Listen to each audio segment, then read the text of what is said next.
Hello दोस्तों, स्वागत है आप सभी का आपके चैनल बेसिक नॉलेज में। तो कैसे हैं आप लोग? आशा करते हैं मस्त है, स्वस्थ है, पढ़ाई बहुत जबरदस्त कर रहे हैं। जी हाँ दोस्तों आज हम लोग इस वीडियो में देखने वाले हिंदी का बहुत ही महत्वपूर्ण क्वेश्चन, वो भी सब्जेक्टिव सवाल। जी हाँ, जो आप लोग एग्जाम में बहुत ज्यादा इंपॉर्टेंट रोल अदा करेगा। दोस्तों यहाँ पर बहुत सारे सब्जेक्टिव सवाल देखेंगे जो आप लोग एग्जाम में जरूर मिलेंगे देखने को। और समझ लीजिए, देखिए हिंदी रटना बिल्कुल भी नहीं है। एक बार समझो, पढ़ोगे तो बस एग्जाम में जाके लिख दोगे। मैं इस तरह से आपको समझा दूंगा आंसर को, ठीक है। दोबारा इसको पढ़ने की जरूरत भी नहीं पड़ेगा, बस एक बार खाली देख लो वीडियो को, ताकि इस प्रकार के सवाल बिल्कुल दिमाग में छप जाए। चलो देखते हैं। चैनल पर पहली बार सब्सक्राइब जरूर कर देना इसी प्रकार वीडियो पाने के लिए और एग्जाम की तैयारी बहुत ही धाकड़ तरीके से करने के लिए। और आप सभी दोस्तों को एक शेयर जरूर कर देना। आपका एक शेयर किसी का बहुत बड़ा भला कर सकता है। किसी का भला करोगे ना तो आपका जरूर भला होगा। देखिए दोस्तों क्या है यहाँ पर, कवि की आंख फागुन की सुंदरता से क्यों नहीं हट रही है। ठीक है, जो कवि का आंख है, फागुन का जो सुंदरता है, चारों तरफ सुंदरता जो हरियाली दिख रहा है, क्यों नहीं हट रहा है उससे। तो देखो, फागुन का मौसम तथा दृश्य अत्यंत मनमोहक होता है। फागुन का जो दृश्य होता है ना, जो देखने आसपास का नजारा होता है ना, बहुत ही मनमोहक, मतलब मन को मोह लेता है। चारों तरफ का दृश्य अत्यंत स्वच्छ तथा हरा भरा दिखाई देता है। सारे पेड़ पौधों में फूल आ जाते हैं। ठीक है, चारों तरफ जो दृश्य होता है हरा भरा दिखाई पड़ता है। देखे होंगे फागुन महीना में। दोस्तों फागुन यहाँ पर महीना का है, फागुन महीना में। तो फागुन महीने में सारे पेड़ पौधों में क्या फूल आ जाते हैं। पेड़ों पर कहीं हरी तो कहीं लाल पत्तियां हैं। फूलों की मंद मंद खुशबू हृदय को मुग्ध कर लेती है। मतलब हर तरफ पेड़ पौधों में फूल दिख रहे हैं, नए नए पत्ते, लाल पीली पत्तियां दिख रही है, जो नई नई खुशबू आ रहा है, एकदम मन को मोह ले रहा है। तो ठीक है, फूलों की मंद मंद खुशबू हृदय को मुग्ध कर लेती है। और इसीलिए कवि की आंख फागुन की सुंदरता से नहीं हट रही है। भाई साहब, फागुन की सुंदरता से कवि की आंख क्यों नहीं हटेगी? हम लोगों की भी आंख नहीं हटेगी। इस प्रकार का सौंदर्य होता है फागुन महीना में। ठीक है, अगला सवाल है दोस्तों थी आगे देखिए क्या है, वह कौन सी घटना थी जिसके बारे में सुनने पर लेखिका को न अपनी आंखों पर विश्वास हो पाया और न अपने कानों पर। ठीक है, और आंख और कान दोनों पर विश्वास नहीं हो पाया। ऐसा कौन सा घटना घड़ी है? तो देखो, जब पहली बार लेखिका के कॉलेज से उसके माता पिता के पास, ठीक है, जब पहली बार लेखिका के कॉलेज से उनके पिता के पास शिकायत आई तो लेखिका बहुत डरी हुई थी। लेखिका के कॉलेज से क्या पहली बार उसके पिता के पास शिकायत आई तो लेखिका बहुत डर गई। क्यों? क्योंकि कॉलेज की प्रिंसिपल ने जब बताया कि मन्नू के एक इशारे पर लड़कियां बाहर आ जाती है और नारे लगाते हुए प्रदर्शन करने लगती है, तो पिताजी ने कहा ये तो देश की मांग है। ठीक है, देखो क्या हुआ। मतलब मन्नू भंडारी जी की, मतलब मन्नू भंडारी एक आप लोग का है, उसी का ये कहानी पर ही क्वेश्चन है क्या, कि जब इस स्कूल से मतलब ये आया, क्या बोलता है उसको, कंप्लेन आया, ठीक है, मनु भंडारी जी का, कि आपकी बेटी बहुत बड़ी मतलब नेता बन गई है। एक इशारे पर सारी स्कूल की लड़कियां बाहर आ जाती है। ठीक है, और देश मतलब राष्ट्रवाद के नारे लगाने लगती है। ठीक है, बाहर है तो नारे लगाने लगती है, प्रदर्शन करती है। तो पिताजी ने क्या कहा सुनो, कहा कि यह तो देश की मांग है। लेखिका की अनुमान थी कि उनके पिता गुस्से में उनका बुरा हाल कर देंगे। ठीक है, मन्नू भंडारी को लगता था कि जब ये बात पिता के कानों में पड़ेगी कि मैं स्कूल में नारेबाजी करता हूँ और सारे लड़कियों को भड़का मतलब उकसाती हूँ, तो उनके पिता बहुत गुस्सा हो जाएंगे, भड़क जाएंगे। लेकिन ऐसा हुआ नहीं। उनके पिता ने क्या कहा, यह तो देश की मांग है। ठीक है, लिखे का अनुमान थी उनके पिता बहुत गुस्से से उनका बुरा हाल कर देंगे। लेकिन ठीक इसके उलट उनके पिता ने उन्हें शाबाशी दी। यह सुनकर लेखिका को अपनी आंखों से आंसू न अपने कानों पर, क्योंकि वो कुछ और उल्टा सोच रहा था। ठीक है, मतलब, और आप लोग भी कभी सोच रहे होंगे कि जो हम ऐसा काम करेंगे आपके पिताजी डांटेंगे, लेकिन आपको डांट के बदले वहाँ पर प्यार मिलता है, तो बिल्कुल आश्चर्यचकित आप भी होंगे। तो उसी प्रकार से हुआ, जब वो नारे लगा रहे थे और जब स्कूल से उसका कंप्लेन आ गया कि आपकी बेटी ऐसे ऐसे काम कर रही है, तो उनके पिताजी ने कहा बिल्कुल शाबाश बेटा, ये तो देश की मांग है, अच्छा कर रही हो। ठीक है, इस प्रकार से जब सुनने को मिला, शाबाशी मिली, तो उन्हें न अपनी आंखों पर विश्वास हुआ न अपनी कानों पर। अगला सवाल है, गोपियों ने दोस्तों किन किन माध्यमों से उद्धव को लाने दिया है। ठीक है, देखिए गोपियां मतलब जो श्री कृष्ण के प्रेमिका कह सकते हो, जो भी गोपी, मतलब वहां पे जो वृंदावन में थी गोपियां सब, और उद्धव जो श्री कृष्ण का संदेश लेकर आए थे। देखो क्या हुआ, ये क्वेश्चन जैक 2015 में पूछा गया था। ठीक, आगे देखो क्या हुआ यहाँ पर। बोल रही कि गोपियों ने निम्नलिखित उदाहरणों के माध्यम से उद्धव को लाने दी। कौन कौन से उदाहरण देखो, कमल के पत्ते जो नदी के जल में रहते हुए भी जल के प्रभाव से मुक्त रहता है। उद्धव को ये उल्हाना देता है कि आप तो वो कमल की पत्ते की तरह है कि आप जल के समीप रहकर भी आप पर जल का एक बूंद नहीं टिकता है। मतलब क्या, वो श्री कृष्ण जो कि शुभ प्यार का मूर्ति है, प्रेम रूपी मूर्ति है श्री कृष्ण। ठीक है, आप भी आज भी अगर कोई बच्चा प्रेम करता है तो श्री कृष्ण का नाम लेता है कि हाँ श्री कृष्ण राधे जैसा प्रेम करते हैं। तो जब वो श्री कृष्ण के समीप रहकर भी प्रेम से अछूत रहे हैं, तो उनके बारे में यही शब्द यूज किया गया क्या, कि आप तो वो कमल पत्ते के समान है जो जल में रहकर भी जल का एक बूंद उस पर नहीं टिकता। आप लोग देखेंगे कमल के पत्ते में जल का बूंद नहीं टिकता है, उसी प्रकार से उनका कमल के मतलब पत्ते से तुलना करके उल्हाना दिया गया है। नेक्स्ट क्या कह रहे देखो, कि जल का मध्य रखी तेल की मटकी जिस पर पानी की एक बूंद भी नहीं टिकते। आप तो उस तेल की गगरी की तरह हो। आप लोग सुने हो कभी तेल के ऊपर जल रहेगा नहीं रहेगा, फिसल जाएगा। तो बिल्कुल आप तो बोल रहा है कि उद्धव क्या, कि आप तो उस तेल की मटकी की तरह हो जिसमें एक बूंद तेल नहीं, एक बूंद जल नहीं टिकेगा। ठीक है, मतलब क्या, श्री कृष्ण के साथ रहकर भी आप उस प्रेम से अछूत हो, आपको प्रेम आता ही नहीं है। कड़वी ककड़ी जो खा ली जाए तो गले से नीचे नहीं उतरती, ठीक है। और कह रहे क्या, जो उद्धव संदेश लाए, ठीक है, उनके लिए श्री कृष्ण जो संदेश लाए हैं कि श्री कृष्ण को तुम भूल जाओ, योग का मार्ग में चलो, ठीक है, श्री कृष्ण अब तो राजा बन गए हैं, ऐसा कुछ उन लोगों को कहा।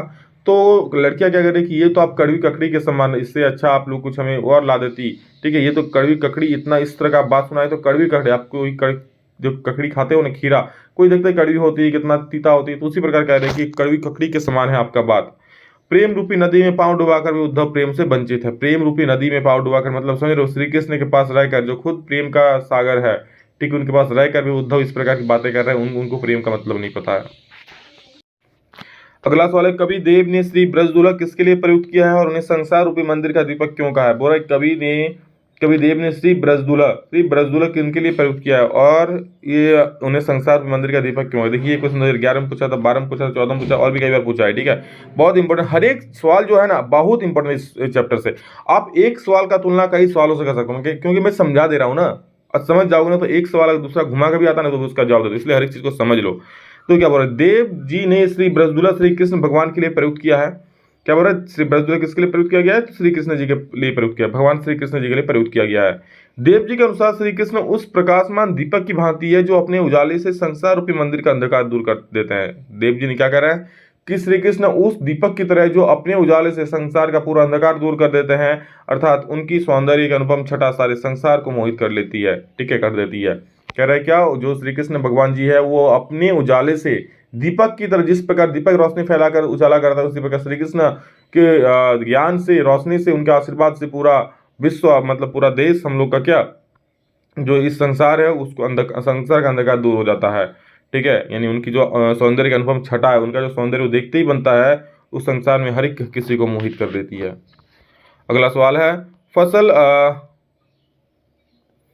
को हाथों ही गरिमा महिमा और कहकर कवि क्या व्यक्त करता है? दोस्तों ये सारा जो पीडीएफ है ना, ये सारा पीडीएफ मैं आप लोगों को टेलीग्राम चैनल में पहले ही उपलब्ध करवा दिया हूँ, तो पीडीएफ से आप लोग डायरेक्ट पढ़ सकते हो, ठीक है। जो भी टॉपर बने जुड़े आपको बिल्कुल पीडीएफ मिल जाएगा, ठीक है। आराम से चिंता मत करो, पढ़ो आराम से। देखो क्या है, फसल के लिए भले ही पानी, मिट्टी, सूरज की किरणें तथा हवा जैसे तत्वों की आवश्यकता होती है, ठीक है। क्या बोल रहा है, बोले फसल हाथों ही गरिमा है, महिमा है। कभी ऐसा क्यों कह रहा है?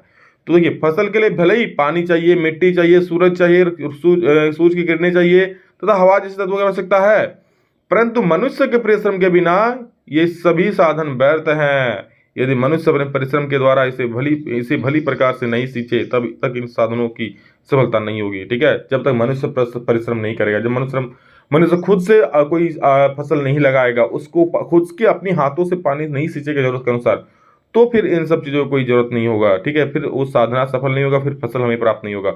और तो मानव श्रम फसल के लिए सबसे अधिक आवश्यक है। आप सोच रहे हो ना कि सूरज की रोशनी, हवा तो हर किसी कहीं जगह मिलता है, हर कहीं जगह फसल क्यों नहीं हो जाता, लगा के छोड़ दो फसल हो जाएगा, नहीं। जब तक कि मानव उसको अपने हाथ से उस पर उसको कोड़ेगा नहीं, सींचेगा नहीं, तो तब तक वो फसल नहीं देगा, समझ रहे हो। इसलिए मेन जरूरत जो हमारे मनुष्य के हाथों की है।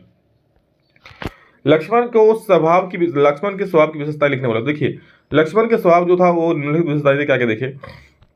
लक्ष्मण बहुत ही उग्र और प्रचंड, उनकी जबान तीखी है, ठीक है। लक्ष्मण जो होते हैं बहुत ही उग्र और मतलब प्रचंड, मतलब तुरंत गुस्सा हो जाते हैं, भड़काऊ टाइप के। उनकी जबान बहुत तीखी है और बहुत मतलब क्या बोलते हैं, बहुत गुस्सा वाला बात बोलते हैं। वो व्यंग्य वचनों से परशुराम को पीड़ित करते हैं, और जब राम जी शिव जी का धनुष तोड़ देते हैं और परशुराम जी वहां जाते हैं ना, सीन कुछ दोस्तों ऐसा था कि सीता जी का स्वयंवर का सभा चल रहा था, तो वहां पर राम जी आते हैं और वो जो धनुष था वो तोड़ देता, आप लोग रामायण देखे होंगे, ठीक है। तो वहां पर परशुराम जी आ जाते हैं, क्योंकि वो तो आप जानते ही होंगे, परशुराम जी एक बार पूरे धरती को क्षत्रिय से विहीन कर दिया था, ठीक है, एक भी क्षत्रिय को नहीं बचा था। तो उस प्रकार वो क्या किया, जब धनुष तोड़ते हैं तो परशुराम जी आ जाता है, गुस्सा में कहता है कि कौन हो तुम जो इतना इस प्रकार साहस किया। तो लक्ष्मण जी गुस्सा हो जाते हैं और उनको बहुत खरी खरी सुनाते हैं, खोटी सुनाते हैं कि ऐसा ऐसा बात है, मतलब व्यंग्य बाण मारते हैं परशुराम जी पर, अपने अपने हंसाने, मतलब जिससे परशुराम जी और पीड़ित होते हैं। अपने से बड़े तथा गुरु जैसे व्यक्ति को भी भला बुरा कहने से बाज नहीं आता, क्योंकि परशुराम जी उनसे काफी उम्र में बड़े थे, ठीक है, गुरु थे, ब्राह्मण थे, फिर भी उनको कड़ी कड़ी बातें कहने से वो बाज नहीं आते लक्ष्मण जी। उनकी उग्रता और कठोर वचनों को सुनकर सभाजन भी उन्हें अनुचित कहते हैं, और जो वो इस प्रकार से बात कह रहे थे परशुराम जी को, ठीक है, जो सभा था उसको, वो भी उनको गलत कह रहे थे कि नहीं, इस प्रकार से नहीं बोलना चाहिए। लेकिन राम जी बिल्कुल सौम्य स्वभाव के, बिल्कुल शांत स्वभाव के थे, समझ रहे हो। सेनानी ना होते भी चश्मे वाले को लोग कैप्टन क्यों कहते थे? आप लोग चश्मे वाला तो सुन पढ़े होंगे, ठीक है, सेनानी चश्मा। क्या देखो, जो कैप्टन दोस्तों एक आदमी था, मतलब वृद्ध टाइप का, जो चश्मा बेचा करता था, ठीक है। तो उन एक क्या बोलते हैं, सुभाष चंद्र बोस जी की मूर्ति थी, वहां पर चश्मा नहीं लगा हुआ था, तो क्या करता वो डेली उस चश्मे को बदल दिया करता था, अपनी जो नई नई चश्मे होते थे उससे। तो देखो, सेनानी ना होते भी चश्मे वाले को लोग कैप्टन इसलिए कहते थे क्योंकि उसके अंदर देशभक्ति की भावना कूट कूट कर भरी हुई थी, ठीक है।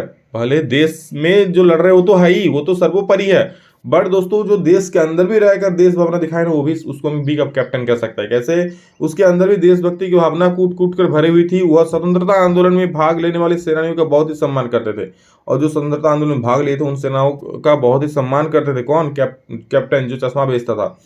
वो नेताजी की मूर्ति को बार बार चश्मा पहनाकर उनके प्रति अपनी श्रद्धा और देशभक्ति प्रकट करता था। और दोस्तों जो नेताजी का मूर्ति था उन पर चश्मा डेली पहना जाता, ठीक है, नए नए चश्मा डेली पहनता, कोई अगर ग्राहक उसको मांगता फिर उसको देता, फिर नया चश्मा नेताजी को पहना जाता। तो इस प्रकार उनकी जो देश प्रति भावना थी, ठीक है, जो सुभाष चंद्र बोस जी के प्रति प्रेम है, वो इसी से जो राष्ट्र देशभक्ति की भावना मतलब दिखाई पड़ता है। इसलिए सेनानी न होते भी लोग उन्हें कैप्टन कहते थे। बिना विचार, घटना और पात्रों के भी क्या कहानी लिखी जा सकती है? यशपाल के इस विचार से आप कहां तक समझ? दोस्तों ये कहानी ऐसी भी, क्या ये क्वेश्चन है, उसमें क्या पूछा देखो, मतलब बिना विचार, कोई घटना, कोई विचार नहीं है, कोई सोच नहीं है, कोई घटना ही नहीं है, तो कहानी क्या लिख सकते हो भाई साहब? जब कोई विचार ही नहीं होगा, कोई घटना ही नहीं हो, तो कहानी कैसे लिखोगे? ठीक है, आप इससे सहमत है? तो बिल्कुल हम यशपाल के विचारों से सहमत है। बिना घटना, बिना पात्र और बिना विचार की कहानी नहीं लिखी जा सकती है। जब घटना नहीं होगी तो ये कैसे पता चलेगा क्या क्या हुआ, क्या क्या नहीं? जब घटना कोई घटित ही नहीं होगी तब क्या लिखोगे कि क्या चीज हुआ क्या चीज नहीं? बिना पात्रों के कुछ होगा कैसे, घटेगा कैसे? और कुछ कोई पात्र ही नहीं होगा, ठीक है, घटना घटने वाला कोई आदमी ही नहीं होगा, तो कुछ घटेगा कैसे? इसके लिए, इसलिए इसके बिना होगा यहाँ पर, ठीक है, इसीलिए इसके बिना कहानी नहीं लिखी जा सकती। समझ गए? और अगला सवाल दोस्तों है, लेखिका के अपने पिता से वैचारिक टकरार को अपने शब्दों में लिखिए। ठीक है, जो मन्नू भंडारी जी है ना, उनके पिताजी से जो वैचारिक टकरार था, ठीक है, मन्नू भंडारी का कुछ और विचार था, जबकि उनके पिताजी कुछ और चाहते थे। वो चाहते कि लड़कियां बिल्कुल घरों में रहे, बाहर ना निकले, ठीक है, मतलब इस प्रकार से देखो, लेखिका मन्नू भंडारी के अपने पिता से वैचारिक टकरार था। लेखिका पिता स्त्रियों की शिक्षा के विरोधी नहीं थे, परंतु स्त्रियों का दायरा चार दीवार के अंदर ही सीमित रखना चाहते। देखिए, उनके जो पिताजी थे ना, वो ये नहीं चाहते कि हाँ लड़कियां पढ़े नहीं, बट ये चाहते कि वो घर के अंदर ही रहे, बाहर जाकर काम ना करे, ठीक है। परंतु स्त्रियों का चार दीवार के अंदर ही सीमित रखना चाहते थे। परंतु लेखिका खुले विचारों वाली महिला थी। लेखिका खुले विचारों वाली महिला थी, वो बाहर जाना चाहते थे, कुछ करना चाहते थे। लेखिका के पिता लड़की की शादी जल्दी करने के पक्ष में थे। जो लेखिका के पिताजी थे, मन्नू भंडारी जी के पिता थे, वो लड़की की जल्दी शादी कर देने के पक्ष में था। लेकिन लेखिका जीवन की आकांक्षाओं को पूर्ण करना चाहती थी। लेखिका क्या चाहते थे कि जीवन की आकांक्षाओं को पूर्ण करना चाहती थी। उनका जो भी इच्छा है, जो भी स्वप्न है, उन्हें पूर्ण करना चाहते थे। लेखिका का स्वतंत्रता संग्राम में भाग लेकर भाषण देना उनके पिताजी को पसंद नहीं था, ठीक है। और जब लेखिका स्वतंत्रता संग्राम भाग लिया चलो स्कूल के नारे तक तो सही है, लेकिन जब वो स्वतंत्रता संग्राम में भाग लेने लगेगा तो उनके पिताजी को ये चीज पसंद नहीं आया कि एक लड़की होकर इस प्रकार के कदम उठा रही है, ठीक है। तो इस प्रकार से दोनों का जो मत था वो अलग अलग था, और यही वैचारिक टकरार या विचारों का टकरार इसे कह सकते हो, ठीक है। तो बस ये था दोस्तों 10 फेमस सवाल। सभी को शेयर कर देना ताकि सभी को अच्छा जानकारी मिल जाए, मतलब क्या क्वेश्चंस पता चल जाए, क्योंकि सारे सवाल इंपॉर्टेंट है। समझ लो, मैंने समझा दिया है ताकि एग्जाम में कोई दिक्कत नहीं रही। इस प्रकार और वीडियो ज्यादा कमेंट कर दो और वीडियो को लाइक कर देना। एक शेयर दोस्तों को जरूर करना। आपका एक शेयर दोस्तों, जी हाँ मैं कह रहा हूँ ना, आपका एक शेयर किसी को बहुत ज्यादा फायदा पहुंच सकता है। तो प्लीज मैं फिर से रिक्वेस्ट करता हूँ शेयर करना, क्योंकि किसी का दोस्तों लाभ होगा तो आपका जरूर इनडायरेक्टली कहीं ना कहीं आपका लाभ जरूर होगा, ठीक है। चलिए, तो love you all, thank you, love you, फिर नेक्स्ट वीडियो में जल्द मिलेंगे। तो जय हिंद, वंदे मातरम।